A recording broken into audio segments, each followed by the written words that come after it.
안녕하십니까. 우아한상식 윤혜호입니다. 이번 영상에서는 김어준이가 어떤 말을 할 때 듣는 사람이 어떤 점을 주의해서 들어야 될까, 그것에 대해서 설명을 드리도록 하겠습니다. 김어준이 하는 말이 궤변인가 아닌가, 그것에 대해서는 영상을 좀 보시면 자연스럽게 아시게 될 텐데요. 왜 그런가 하면 이 궤변이라는 개념이 좀 어려운 개념입니다. 그래서 영상을 통해서 자연스럽게 이해하실 수 있도록 영상을 구성했습니다. 본격적으로 김어준에 대해서 말씀을 드리기 전에 우리 인간들이 지식을 대할 때 어떤 태도를 가지고 대하는지, 인간이 지식을 대할 때 여러 태도를 보이기도 합니다만은 여기서는 그 중에서 두 가지만 언급드리도록 하겠습니다.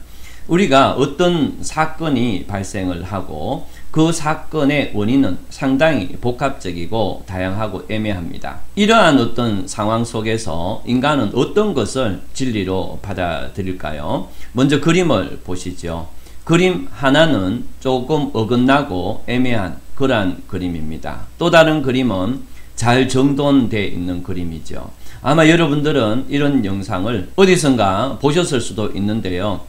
이 그림, 그러니까 어긋난 그림 아래에는 항상 마음이 불편한 어떤 장면, 또 잘 정돈된 그림 아래에는 마음을 편하게 하는 그림, 이렇게 제목이 붙어 있기도 합니다. 다시 말씀드리면 우리 인간은 애매모호한 상태보다는 명확하고 정돈된 상태, 그런 어떤 상황을 좋아한다는 거죠. 다시 말씀드리면 어떤 상황이 발생하고 그 원인을 밝혀내는데 시간이 좀 걸리는 그런 상황에서 누군가가 나타나서 A는 1이다 라고 명확하게 그걸 얘기하고 그걸 바탕으로 여러 사람들이 그 말을 반복하게 된다면 사람들은 실제로 진실이 애매모호한 그러한 어떤 조사 속에서 다른 결과가 나오더라도 사람들은 이 명확하게 얘기되고 여러 사람이 얘기하는 그러한 어떤 상황을 진실로 받아들이고 그걸 지식으로 받아들이게 된다는 겁니다.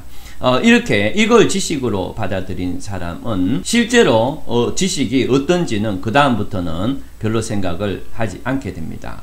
이것이 바로 지식을 대하는 태도에서 제가 첫 번째 말씀드리고 싶은 거고요. 다음으로 말씀드릴 것은 우리는 한번 형성된 지식이 있을 경우에 그것이 진실이든 아니든 그 지식과 대응되는 게 나타나게 되면 그 대응되는 것을 부정적으로 보는 그런 태도를 보입니다. 이게 무슨 말씀인가 하면 여러분들 천동설, 지동설 있었잖아요.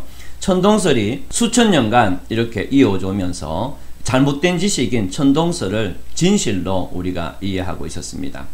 그런 상황에서 지동설이 나타나서 지구가 태양을 돈다, 이런 어떤 주장을 하는 사람에 대해서는 그게 진실이었지만 여전히 기존의 지식에 대항하는 그런 지식이기 때문에 우리는 내가 믿고 있는 지식과 대응되는 그 지식을 공격하고 부정적으로 인식을 하려고 합니다. 이런 것은 천동설, 지동설 멀리 갈 것도 없이 어떤 아이돌에 몰입되어 있는 그러한 어떤 팬덤에 소속된 사람들에 대해서 그들이 알고 있는 것과 다른 의미로 아이돌을 이렇게 얘기했을 경우에 그 얘기가 사실이든 아니든 그 사람에게는, 즉 팬덤에 소속된 사람에게는 반발심이 생기게 될 수밖에 없습니다. 자, 이런 어떤 지식의 태도, 이 두 가지 태도가 김어준을 이해하는데 굉장히 중요한 그러한 요소입니다. 그러면 지금부터 김어준이가 어떤 형태로 자기의 얘기를 하는지 설명을 드리겠습니다. 자, 어떤 상황이 발생했습니다. 이게 A가 1일 수도 있고 2일 수도 있고 3일 수도 1도 4일 수도 있습니다. 그런데 어떤 사람이 나타나서 A는 1이다 라고 당연히 전제를 깝니다. 그런 상태에서 A가 1이니까 A 더하기 1은 2잖아. 자, 여기서 더 나가서 그렇기 때문에 A 더하기 100은 100일이고 A 더하기 1000은 1001이다. 이렇게 이론을 발전시켜 갑니다.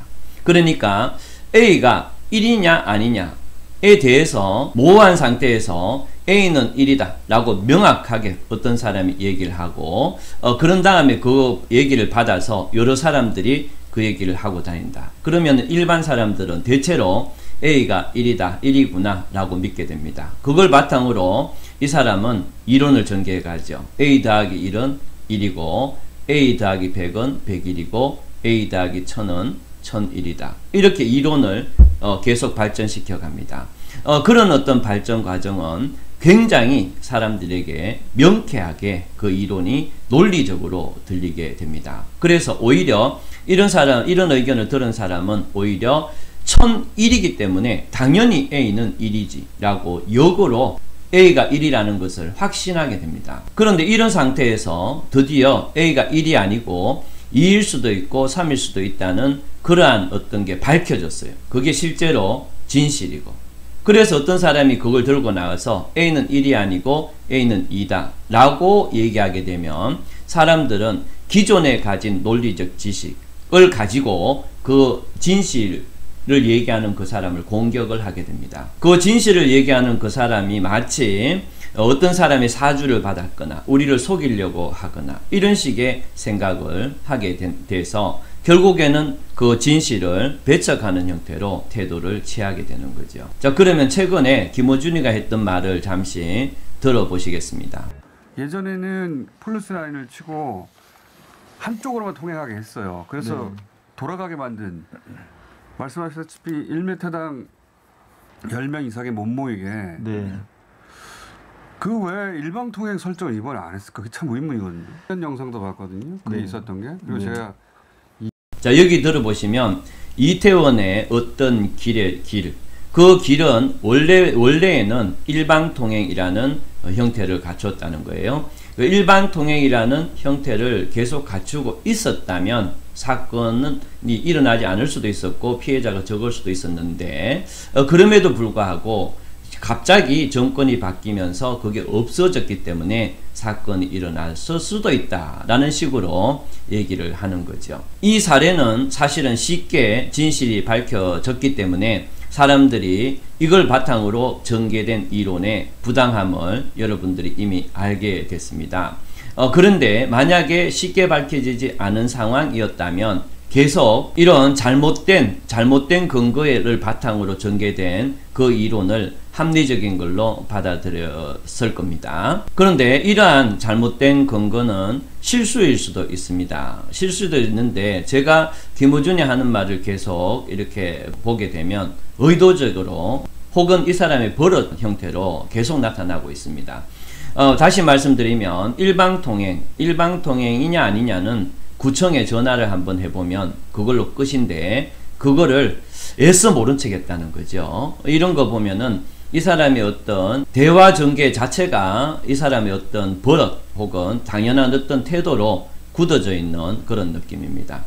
그러면 궤변이 뭔가? 궤변이라는 것은 바로 전제를 잘못 따는 겁니다. 애매모호한 상황에서 잘못된 전제를 던지고 그걸 바탕으로 이론을 전개해 나가는 거죠. 그래서 사람들은 그 말을, 이 궤변을 들으면 궤변이라는 느낌은 전혀 들지 않습니다. 상당히 논리적이고 명확하게, 오히려 진실을 된 얘기를 하는 사람보다 더 명확하고 논리적으로 이렇게 들리게 됩니다. 제가 한 20년 동안 라디오나 TV를 집에 갖고 있지 않아서 라디오나 TV를 거의 보지 않습니다. 그런데 가끔 가다가 유튜브에 이렇게 떠도는 그런 토론 영상을 이렇게 보게 되면 굉장히 논리적이다 라고 하는 유모 씨의 말을 제가 들은 적이 있어요. 사람들은 엄청나게 논리적이라고 이렇게 거의 숭상하듯이 하더라고요. 근데 제가 가끔, 늘 그 사람 말 듣는 게 아니고 TV를 보는 것도 아니고 가끔 이렇게 들으면 더 명확하게 그 오류가 보이게 됩니다.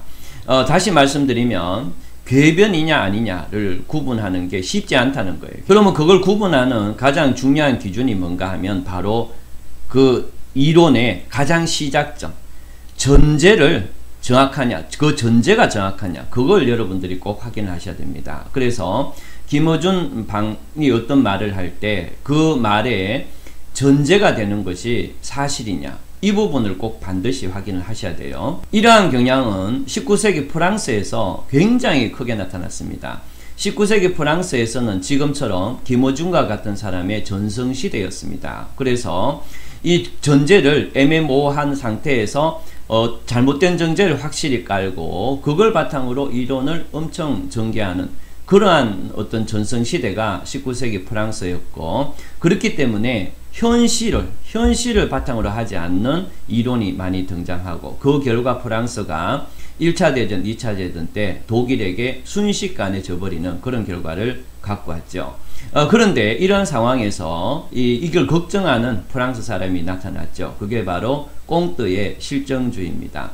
이 꽁트의 실정주의는 반드시 사실을 먼저 파악하고 그 사실로부터 이론을 전개해야 된다, 이런 사고였습니다. 그런데 프랑스에서는 이 김원중과 같은 사람의 전성시대에서 꽁트의 말이 들릴 리가 없었죠. 그래서 이 꽁트의 의견은 실제로 실용주의, 그러니까 현실을 바탕으로 이론을 전개하는 영국과 미국에서 더 받아들여지게 됩니다.